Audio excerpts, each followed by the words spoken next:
Hi, Year 3 and 4.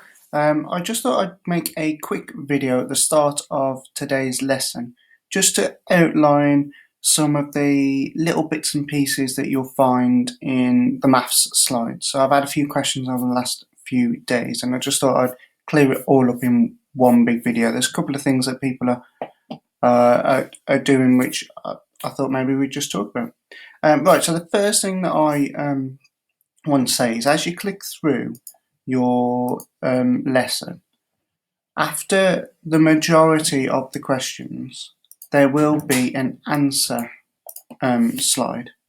Now, when I come in and check your work, I can tell who has checked their own work first, because usually this box is moved slightly.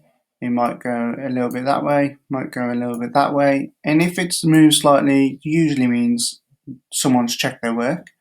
They're actually designed here for you to delete, so that they just get rid of them rather than just move them. And all you need to do is just click on that box and hit your delete button, and then it's easier to see the answer. I do expect you to be answering the questions and having a go at the question and then checking your answers, and it's just a better way to learn rather than having a go at the question and then leaving it. The best way for you to learn is to have that instant feedback. In the classroom, I'd be walking around and giving you that feedback straight away and saying, "Oh, have another look at this one," or "Have you thought about using this?" Well, I can't do that now, so this is my way of doing that. So just be checking as you go. Don't worry if you got it completely wrong. If the question is, "What's 6 add 5?" and you've put Antarctica, don't worry about it. It really doesn't matter. Just make sure that you try and figure out why that answer is correct and yours is slightly wrong. That's the important part. That's where your brain's going to grow. But the next thing is, a couple of people have been saying, I've been doing these drag and drop questions, and I appreciate some of you are on really small screens. I sometimes forget that. It can be tricky, especially on the touchpads. So what I advise you to do is, in those situations, make yourself a new text box and just type it in. So up the top here in the T is text box. If you click on that and just drag, say you want to add under 1 hour one of the lessons, just drag and drop it, make your text box, type in your activity, and then you made your own text box. And it might make it slightly easier for you. If you ever make a mistake, just go back to undo. Maybe I don't want that text box there. I'll click it a few times. Gone. Okay, so you have got that option as well. You don't have to drag and drop them. You can just make your own text box and type that in there as well. So as we go along, we've got the slides that I want you to be having a go at. And I made a mistake on yesterday's one on this question, I think. Have a go at. Sometimes it'll say optional challenge question. That's because that work's been plucked from the end of the year 4 curriculum. So if you're in year 4 or year 3 and you find that one slightly too tricky, don't worry about it. Just move on to the next question. It's more aimed at those year 4 in EX. If you're in year 4 EX, I'm expecting you to have a go at it. I don't expect you to get it right. I don't expect it to be 100% perfect. That's why the answer is on the next one, and that's why I've taken so much time to make a little video to explain how to do it. So have a go at it, watch the video, see if that helps make more sense of it. Right, and as we go further down, I've now started to add these clues in the green box. Those clues are there. If you have a go at the activity and you still find it slightly tricky, then listen to the first clue and then try it again. And if it's still not making 100% sense, have a listen to the second clue. And if again it doesn't help, have a listen to the third clue.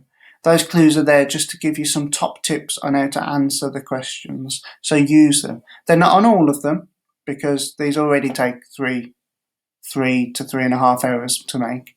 But they are going to start appearing on some of them as well. Like this one down here has just, move my face out of the way.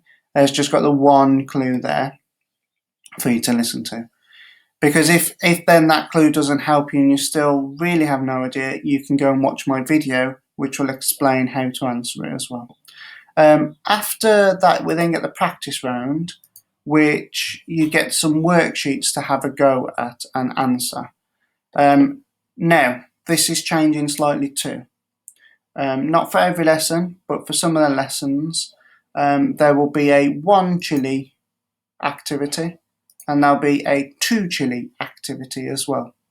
The 1 chili activity is a little bit easier to understand, still challenging, still designed to try and stretch your brain, but it's slightly easier. So start on the 1 chili, have a go at that. If you're feeling confident, have a go on the 2 chili challenge on the next slide. And again, all the answers are there, so you can have a go. Then you can mark it yourself and see where you've made those mistakes and allow that brain to grow. On these worksheets, some people are saying, well, I can't print them off, so I can't do them. Well, you can, because that's the reason why I've put them on here, is you can just drag them, move that one out of the way for a little bit, and then you can extend them, make them bigger, and you can easily see and read them now. And then you can get some paper and you can just write down one and then just write down the answers. The important part is you're having a go. This is not a test. I'm not going to see how many you've got and rack them up and see who's got the most and who's got the least. It's not a test at all. This is just to practice a skill that I think is quite important in maths. That's all it is. And if you get them all wrong, you get them all wrong, and it doesn't matter. If you get them all right, you get them all right, and it doesn't matter at all. The important part is you just had a go and you've had a practice and you've been exposed to the different types of questions that you might get in later on. And then there's always a goodbye message, and then there's an extension task as well. So today's is to go to My Maths, make sure you're up to date. Sometimes that's a worksheet as well. Now, the reason there's the slides, then the worksheet, and then the extension is because I'm currently doing this for both year 3 and 4. So you've got to choose where you feel comfortable at. So year 3, if you've had a really good crack at the slides, I'm happy. Have a go at the worksheets and challenge yourself. It can't do any harm, can it? Depends on the time. If it's taking you an hour to do the slides, then your maths lesson is complete. You've finished. That's fine. If it's taking you half an hour to do the slides, then go and have a go at the worksheet. And don't worry about making a mistake. Or if one question is confusing, move on to the next one. It's perfectly fine. Year 4, I'd expect you to be doing the slides and having a go at the worksheet as well. That's everyone in year 4. If you do that and it's 40 minutes, half an hour, go and have a go at the extension. If it takes an hour, then don't do the extension. It's completely flexible depending on what your situation is and how you're finding it. If you're in 4EX, I expect you to do the slides, the worksheets, and the extension. Okay? Now, that doesn't mean that if you're in 4AC, then you can't have a go at the extension, because I know George Rawlinson flies through it and really enjoys it. So there are people like that just want to keep challenging themselves, and that's perfectly fine. That's why it's all on the one slide. Okay, so hopefully that makes it a bit clearer. My lasting points are: check your answers, have a go at the work. If you don't understand it, move on to the next question. It's not a test. And make sure that you are having a go at one of those activities, the 1 chili or the 2 chili. And if you're at that 4EX, make sure you're having a go at that extension task as well.